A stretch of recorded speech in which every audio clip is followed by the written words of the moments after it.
What's up, everybody? Today we're going to be talking about listing your home. Listing your home is a big deal, and if you do it right, it can give you more money, faster results, and way less stress. However, there's some mistakes that I see sellers and homeowners make all the time that can sabotage your sale completely. The good news is that most of these are 100% avoidable. So today I'm going to give you a little insight as to several of the common mistakes I see and how you can avoid them and what you can do instead. So let's get into it. First up, and arguably the most important, is overpricing. It is tempting to think that you can just test out the market and see what happens. But if you are overpriced, that actually turns buyers off pretty fast. Oh, sorry, what was that? Why? Well, buyers and their agents will run comps on the property that they're looking at. They'll look at the market and see what's available, what has been sold that is similar to or exactly like the property that you are trying to sell that they're looking at. They'll look at quality and they'll compare pricing and value.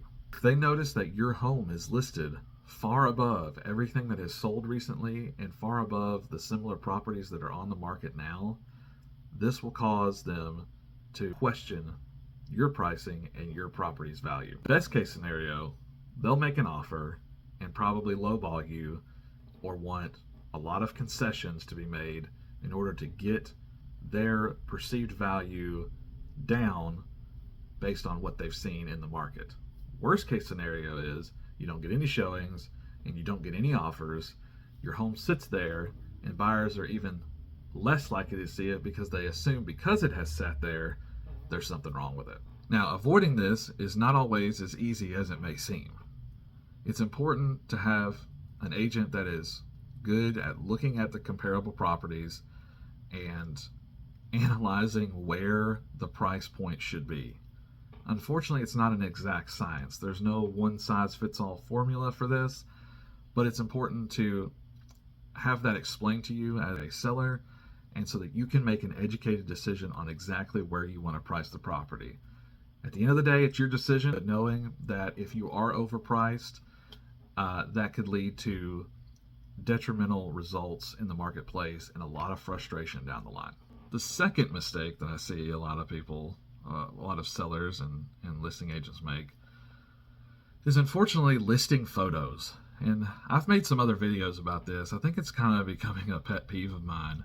But when I see listing photos that are not professional quality, I know that that is an immediate turnoff for prospective buyers.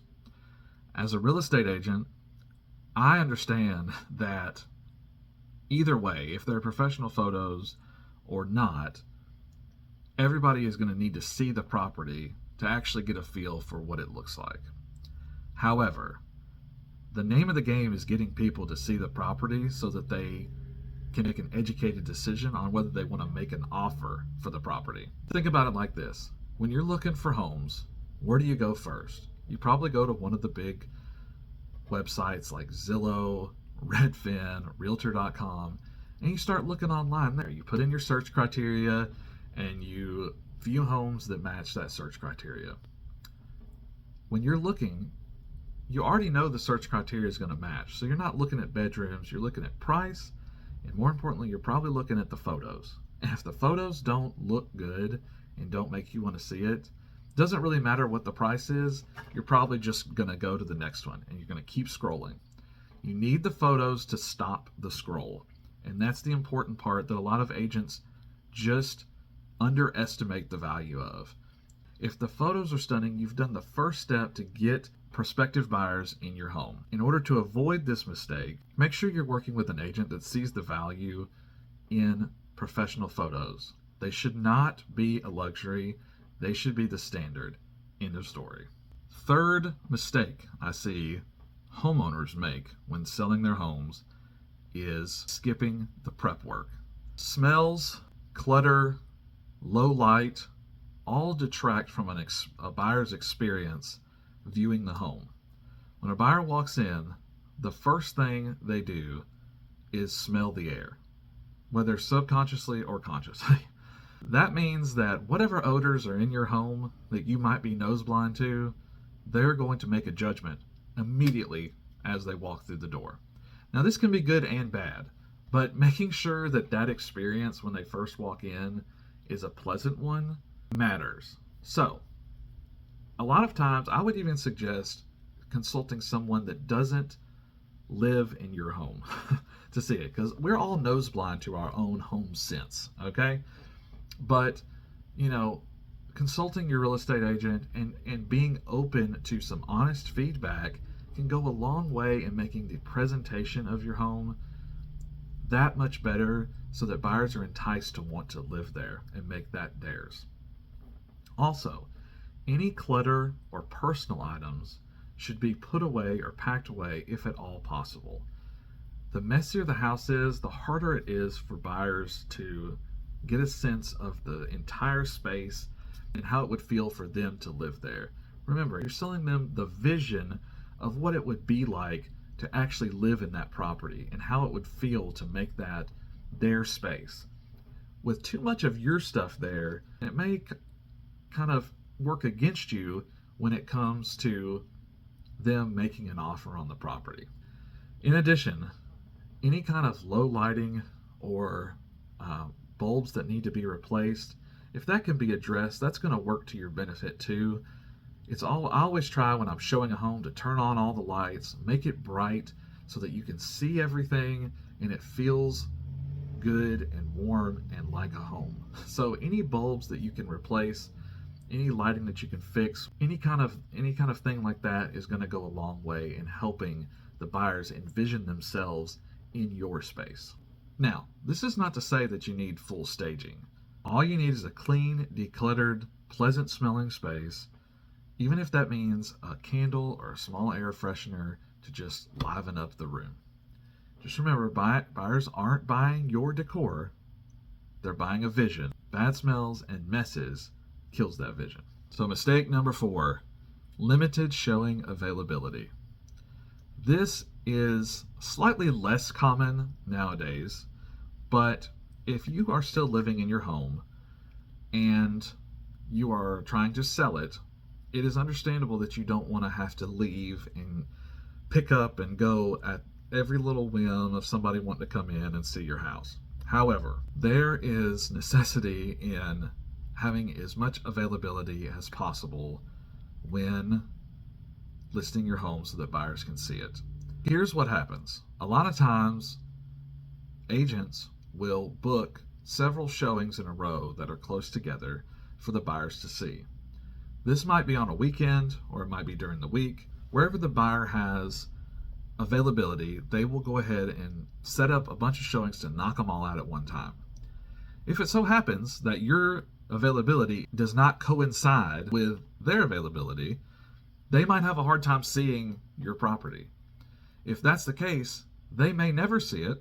They may look at other ones they like and forget about yours.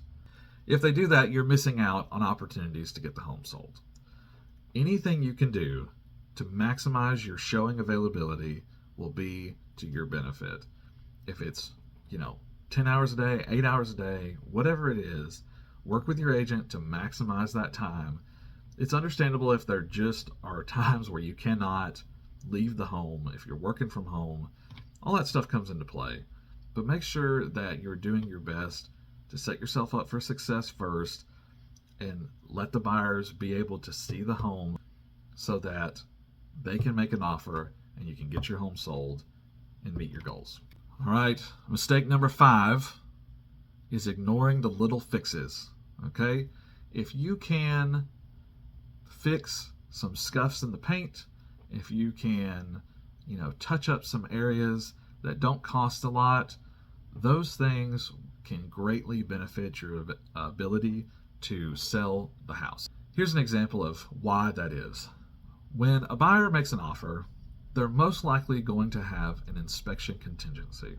What that means is there's going to be a period of time in which they can have a home inspector come in the house and inspect it. The downside for a seller of the home inspection is that the home inspector is going to notate everything he or she finds in the home. That means that they're going to notate scuffed door frames, they're going to notate leaky faucets, they're going to notate outlets that don't work, they're going to notate leaks. Everything that they see, they're going to put in their file. This doesn't necessarily mean that those things should or have to be fixed, but they're going to notate it. When the buyer gets that report, they will review it, and I'm sure their agent will review it, and they will decide if they want to ask for any repairs. These repairs can come in the form of requests to have you as the seller fix the problem. They might come in the form of seller concessions, where they just ask for money at closing to be able to fix those problems. Either way, they can be negotiated, but the more things on that list, the more likely the buyer is to either ask for repairs or want to back out of the deal completely. That's the kicker, is that with the inspection contingency, if they find that the home is not worth their time, or they are not happy with the inspection, they may have the ability to back out of the deal and get their earnest money back. Therefore, it's important to limit, if possible, the amount of things that may appear on that report. If you know you've got a leaky faucet, if you know you've got an outlet that doesn't work, if you know you've got a bad light switch, those things may be worth fixing before the home ever hits the market, and before an inspector has a chance to come in there and make a note of it on their report. So, bottom line is, a few dollars now to fix the little things can save on major price drops or concessions later in the negotiations. All right, I've got to throw one in for you. I got a bonus mistake. Number 6, guess what it is? Not using a realtor. Okay, I know what you're thinking. Well, this guy's a realtor. Of course he's going to say you got to use one. Well, here's the thing. When I bought my first home, I had no idea what I was doing. If it wasn't for my realtor, I would have been lost in the process. I come from a background, and the reason why I'm a real estate agent is I believe you need to have an advocate for you in the transaction. A lot of times, a real estate transaction is the biggest transaction that somebody's going to do in their entire life. So, why would you go it alone? I also believe that there's a process to home buying and selling that has been a thing for many, many years now. And that is the process of showing your home, negotiating contracts, and doing all that stuff. I see a lot of big companies and some real estate teams advertise a no showings approach. You don't have to show your home. You can just pack up and leave, and we'll buy it from you if you don't sell it. We can't sell it for you. Well, here's the problem with that, is that if you're looking to get top dollar for your home, the people who are going to buy it for top dollar are not going to buy it sight unseen. Unless we're talking, an outlier like investment property, or we're talking, somebody that just needs to leave and get rid of the property and move on. Normal home sellers need to get money for their property so they can put it into something else, or do whatever they need to do in their financial future. Most buyers are not going to buy a property without actually being able to see it. So thinking that you can get away with it with no showings but still get top dollar is probably a little bit misconstrued. On the flip side, I see owners trying to sell for sale by owner because they don't want to pay the real estate fees. I get it. You want to make top dollar. You don't want to give away the farm. But think about it this way. How do you know that your property is priced correctly? Do you know how to run comps? Do you know how to fill out all the paperwork? Do you know what to look for in a purchase and sale agreement? All those things, plus a lot of others that I'm just not going to bore you with, are things that real estate agents specialize in and go through a lot of training to be able to talk to you and break down and understand. If you're going for sale by owner, if you've done it before and you know what you're doing, do it, okay? I'm not here to deter you from that, but the average homeowner and seller does not do this on a regular basis. And thinking that they can save money by just not having an agent may actually cost them more. For the reasons that we've talked about before, if they're taking their own pictures, if they are overpricing the property, if they don't set up the showing correctly, or they're not marketing the property, where everybody can see it. Those are all things that are going to cause the home to sit there. And if it causes the home to sit there, there's likely that you're going to get less and less money the longer the home's on the market. So it's important to get the strategy right out of the gate. And that's why when you do the math, sometimes paying the real estate agent may be less than the money you would have to discount later on in the process. And guess what? A lot of real estate agents probably don't you to be reminded of this, but compensation is negotiable. So if you're worried about your bottom line, have a discussion with your agent to see what services they're willing to provide for the compensation that you're willing to pay, and ultimately the amount of money that you need to net. It's all about that final number, regardless of the expenses. So if your agent can get you to the final number with paying whatever fees or vendors or costs associated with selling a home, that is the goal. It's important to remember that at the end of the day, you need to net a certain amount, and your agent should be able to work with you to get you there as realistically as possible. But also remember this, an agent who is quick to cut their commission is quick to cut their livelihood. So be aware of agents who may be out there just offering you whatever you want to hear to get the listing. That is the money that they make to make their living, and that's taking food off their table. So the way I like to think about it is, if I'm willing to cut my commission, how can you trust that I'm going to not be quick to cut your profits?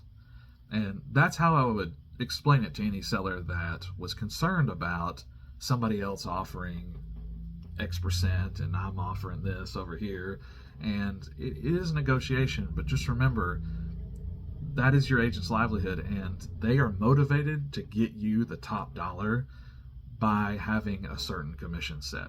So be aware of that when you are having those discussions with your real estate agent. So all in all, don't underestimate the value a skilled agent can bring to a transaction when it comes to negotiations and getting you that bottom line number. If you could think about it that way, it'll be a lot easier for you to talk with your agent, get a plan together, and see if they can get you to that number that you need to be at.